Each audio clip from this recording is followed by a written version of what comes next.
Mkuu wa wilaya ya Mkalama ndugu Moses Machali ametembelea na kukagua miradi mbalimbali ya maendeleo iliyokwama pamoja na ile inayoendelea kutekelezwa katika wilaya ya Mkalama kwa lengo la kujionea hali halisi ya utekelezaji na kubaini sababu za ucheleweshaji wa baadhi ya miradi. Katika ziara hiyo, DC Machali alitembelea mradi wa ujenzi wa kituo cha afya cha Gumanga chenye thamani ya shilingi milioni 500 pamoja na kituo cha afya cha Ilunda chenye thamani cha shilingi milioni 500, miradi ambayo imelenga kuboresha huduma za afya kwa wananchi na maeneo husika na wilaya kwa ujumla. Kwanza mwaka 2026 mimi Moses Joseph Machali nalazimika kutoa taarifa kwa umma hapa wilayani Mkalama kuhusu maneno, uzushi na upotoshaji unaofanywa na baadhi ya wananchi wenye nia ovu dhidi yangu kwamba nilimpatia taarifa Mheshimiwa Naibu Waziri ikiwa ni kuwachongea watumishi aliyolazimika au aliyoamua kuwapumzisha majukumu yao. Wanatumia maneno kuwachongea, na nimeyasikia na kuyaona kwa watu wazima kabisa ambao ninaowaheshimu wengine, huku mengine nikiambiwa. Napenda ifahamike kwamba kwanza, kumchongea mtu ni kumtolea taarifa za uongo, yaani tofauti na uhalisia. Sasa hivi mimi kweli naweza nikasimama mahala na kuweza kumtolea mtu taarifa za kumchongea? Siwezi kufanya hivyo na sina sababu ya kufanya hivyo. Jambo la pili, sio utamaduni wangu kukutana na waandishi wa habari kuzungumza mambo katika sura hii, lakini leo nalazimika kwa sababu nimekuaga kimya, halafu watu wanateka advantage kuzungumza mambo pengine wakiamini nitakaa kimya. Nalazimika kusema leo.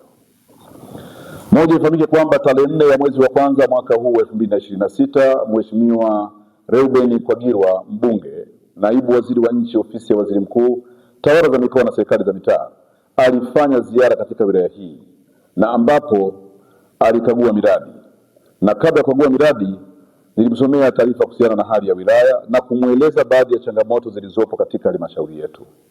Miongoni mwa changamoto hizo ni kuwepo kwa uchakachuaji wa miradi. Wamekuwa watumishi wa halmashauri yetu wakihujumu miradi kwa kutozingatia matakwa ya BOQ. Kwa mfano, BOQ imeelekeza tunapojenga madarasa lazima kule kwenye foundation au kwenye sakafu au kwenye floor uweke mawe katika ile itifaki ya aggregate, kwa maana ya kokoto, sandi, mchanga au moram kwa maana ya kifusi, lakini pia hali kadhalika kitu kinaitwa hardcore ambayo inarejelewa kuwa ni mawe. Sasa hii tabia ya kutokuweka mawe imekuwa sugu. Tulitekeleza mradi mwingine wenye thamani ya shilingi milioni 544 mwaka juzi pale katika kijiji cha Kidarafa. Tunajenga shule mpya ambapo serikali kuu ilileta shilingi milioni 544. Wakafanya uchakachuaji wa kuweka mawe, nikawaambia wabomoe sakafu na watumie gharama zao kuweza kuhakikisha wanapata mchanga, wanapata saruji ili tusiwapeleke kwenye vyombo vya sheria ikiwemo mahakamani. Wakafanya vile, nikawasamehe na kisha nikawaonya wasirudie tena. Ilikuwa mwaka 2024. Disemba mwaka 2025 wamerudia kutenda vitendo vile vile. Tunajenga shule mpya pale ambapo ni mradi wenye kugharimu shilingi milioni 302 na laki mbili. Fedha zimezotolewa na serikali kuu. Kati ya vyumba 8 hawajaweka mawe kwenye vyumba 7. Kati ya vyumba 8 hawajaweka mawe kwenye vyumba 7. Na wameandika kwenye documents kwamba walinunua mawe. Huu ni wizi ambao uko hadharani na vitendo hivi haviwezi kuvumilia. Hata kama kuna watu wanawalinda, niko tayari binafsi kuweza kubeba gharama yote ikiwezekana kunigharimu hata utumishi wangu.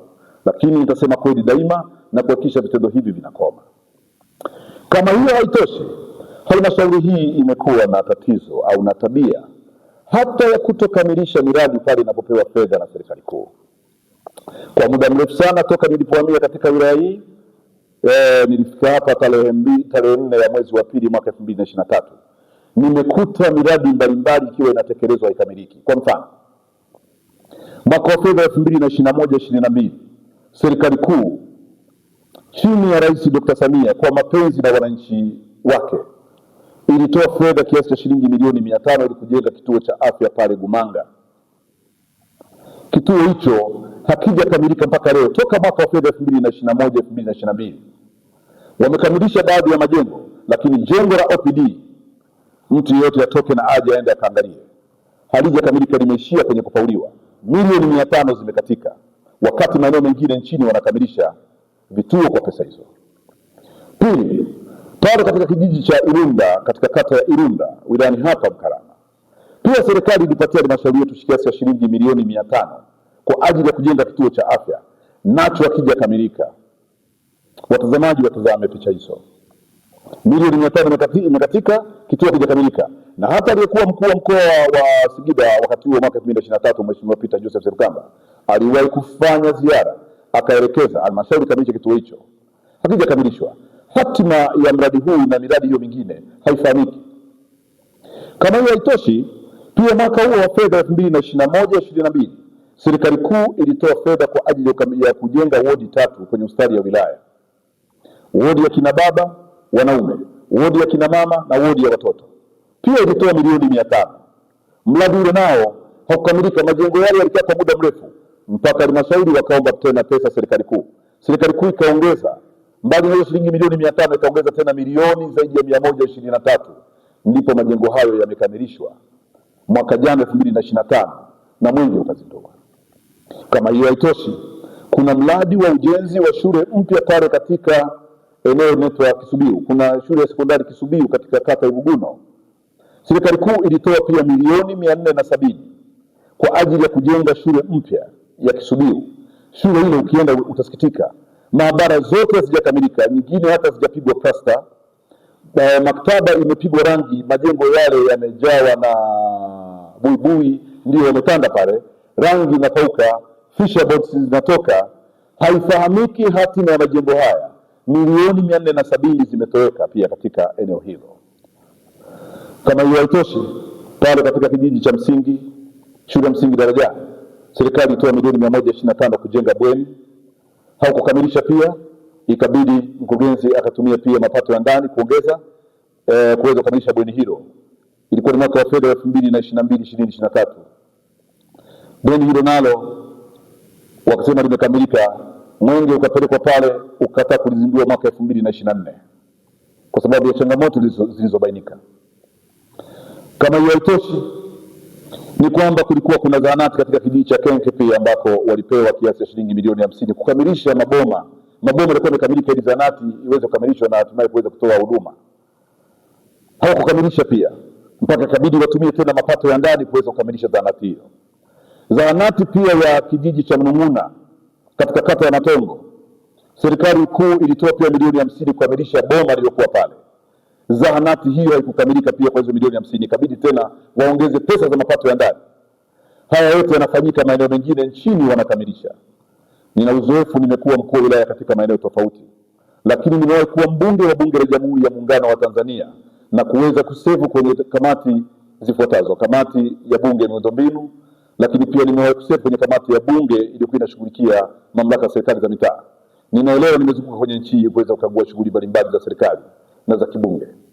Nimeona, ninajua hapa kwetu kuna tatizo la uaminifu, na uaminifu huo unakosekana kwa sababu ukifanya uchunguzi utabaini kuna baadhi ya mambo wanakwenda wanakurudi na wazabuni wana inflate price, wanarusha bei katika kununua vifaa vya ujenzi, na matokeo yake ndio miradi haikamiliki. Nazungumza haya mambo ambayo nimeyafanyia utafiti, nimeyafanyia uchunguzi, na hivyo napenda kutumia fursa hii kuwafahamisha wananchi kwamba wanaosema kwamba Mheshimiwa Naibu Waziri aliwasimamisha wale watu baada ya mimi kuwa nimewachongea, watafakari mara mbili. Sina tabia hiyo, na wala sio tabia yangu hata kuzungumza leo toka nimefika katika wilaya hii. Ninadhani ndio mara ya kwanza nazungumza na waandishi wa habari wa pembeni, ukiachana na waandishi wa habari wa serikali ambao nimekuwa nawaita kwa ajili ya kuhamasisha mazoezi fulani, labda uchaguzi au kuna kampeni fulani, labda ni chanjo na masuala mengine. Sijawahi kufanya hiki ambacho nimefanya, lakini leo nimelazimika kufanya baada ya kuona watu wanapotosha na wanataka kunipanda kichwani. Niko tayari kupambana na mtu yeyote ambaye anafanya upotoshaji wa aina yoyote, na napenda kumpongeza Waziri wa Nchi, Ofisi ya Waziri Mkuu, Tawala za Mikoa na Serikali za Mitaa kwa uamuzi wake aliofanya. Mambo ni mengi, ikiwemo hapa wanaleana hata katika kuchukuliana hatua za kinidhamu. Kuna watumishi watoro alafu hatua zichukuliwe. Kuna haja ya kuweza kufanya kazi. Acha tusubiri kamati ambayo pengine itaundwa na ofisi ya rais na ofisi ya waziri mkuu tawala za mikoa na serikali za mitaa, ambayo itakuja kuchunguza mengi, wataona na tutazungumza kwenye haraka. Asanteni kwa kunisikiliza na watakieni kila laheri, na watu wasinichokoze. Nitafanya kazi vile ambavyo inastahili kuweza kufanywa kwa mujibu wa sheria, bila upendeleo, huba wala chuki dhidi ya mtu yeyote. Asante sana.